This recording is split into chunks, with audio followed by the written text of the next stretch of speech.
right, awesome. Hi everyone. My name is Reed Jones. I've seen a couple of you in some of the metadata meetings through Samvera, but we're relatively new to the community and are embarking on our first digital asset management development process. So we thought we'd share kind of where we are. Emily Ann is also going to talk with me. I'm a digital asset librarian, so I'm a little bit more of the front end. I will be managing the products. And Emily Ann, Scott Martin, and Xavier Tilly are our systems and development people who can talk more about the actual architecture that's going on underneath.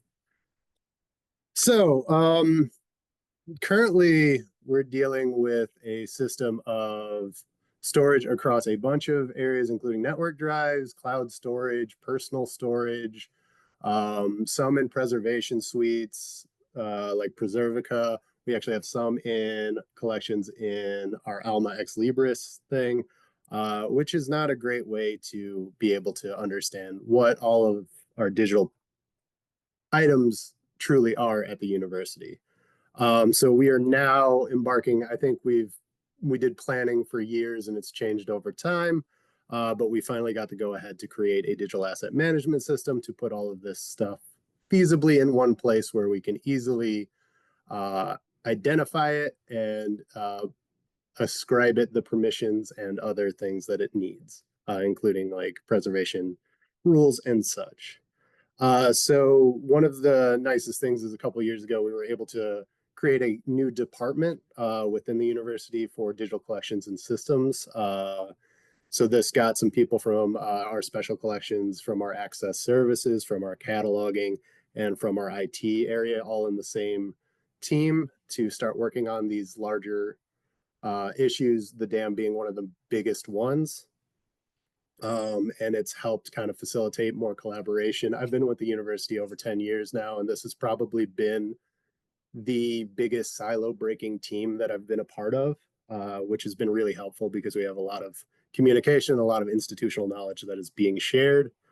And we don't have, like it says at the last slide, we didn't really have a precedent for a dam. We were using basically we were using Omeka to do exhibits of our digital collections that we could share publicly.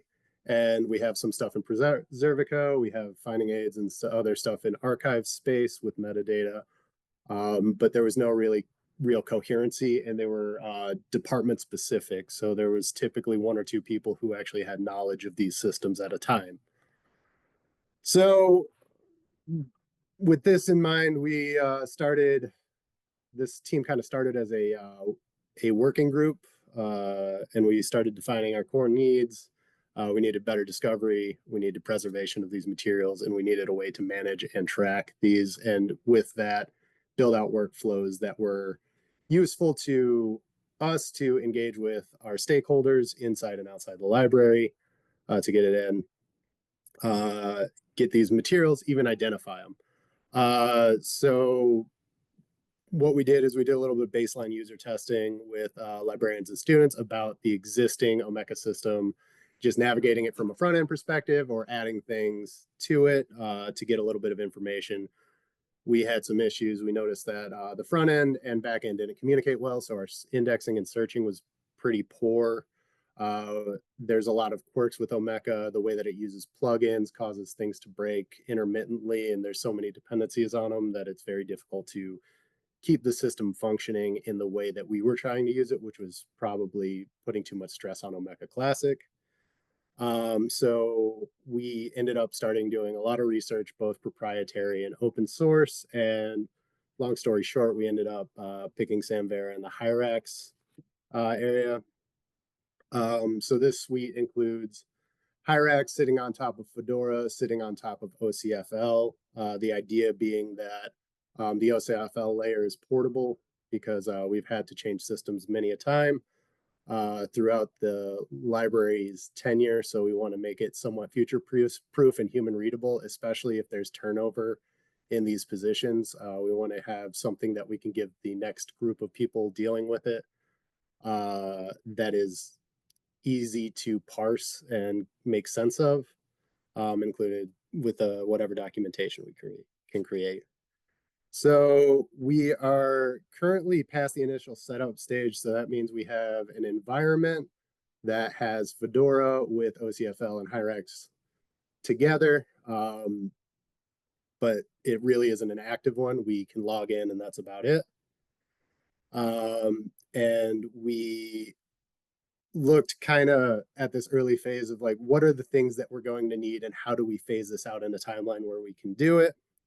What don't we have, and what are the pipelines to make it so that when we do development, we can make a system for this development where it is easy to implement changes in a relatively uniform way. I'm going to hand the rest of this over to Emily Ann to talk more on this side of the process because Emily Ann handles it more. Hey, thanks, Reed. Yes, so my name's Emily Ann. I am one of our two library systems analysts. So I work with Reed, Scott, Sarah, everybody. Um, so I guess to start off, this was a big project for us on the systems team because we support digital collections as well as a lot of other things. We kind of manage a lot of library services for web and e-resources too. But we knew it was coming. So we had no infrastructure for a dam. We had the Omeka approach. And then, so from in terms of developing Hyrax itself, from a system standpoint, we kind of started by just saying, okay, how do we even get going here? We decided to break it into phases. So our initial setup phase, we're kind of just keeping it to our development servers. Um, and we knew that the setup phase would take a while. And kind of the process that took so long in beginning the implementation was mostly in terms of getting our CI/CD and our development pipelines going, because we had just developed in PHP previously, and I mean, not even really developing so much as just modifying Omeka collection pages. So we really needed to start all of that. And as Reed mentioned, we do have a developer on staff, a full-time developer, which is huge for myself because I'm used to just doing kind of this sysadmin side and not really needing to have someone actually writing code for me. So that was really cool. But so we started by looking at, we had logging and monitoring, but we decided to set up Ansible Tower for CI/CD and use GitHub Actions. So right now we're in the process of setting up kind of containerized, like a Docker-based environment. We're obviously using the base Hyrax setup very closely, but we are trying to develop our own, unique iteration of Hyrax, which is going to be really fun. And so we're setting up the setup stuff, we're finishing out that phase, and now we're moving forward into the process of getting Reed and Sarah and kind of the digital asset admins, involved in this process. And I do think that's one of the benefits of having such a small team is that we really can just kind of cut across the aisle and say, hey, you're going to be working in the system next year. What do you want to be doing in it? So that's been really, really fun. Reed, can I get the next slide? Because I'm also going to talk a little bit more about looking forward to. Okay, so as I just mentioned, we're bringing in contributors. We are trying to, you know, we're doing kind of the double process now of looking at the migration process from our legacy system, which is Omeka. So we're doing basically a custom Omeka migration over to Hyrax and doing that somewhat manually, but bringing everything in. Um, and then we're, integrating with the broader campus university things like SSO. I mean, those are kind of further conversations, but we still have to make them. And then we're talking about, just setting up work types. And again, that is one reason why it just works so well is because we can immediately collaborate with digital collections folks from the technical side. And I can just edit my configuration and ask them what they want. And I think that's been really enjoyable to do. Um, and, like our takeaway is definitely that it has been messy. It's been interesting.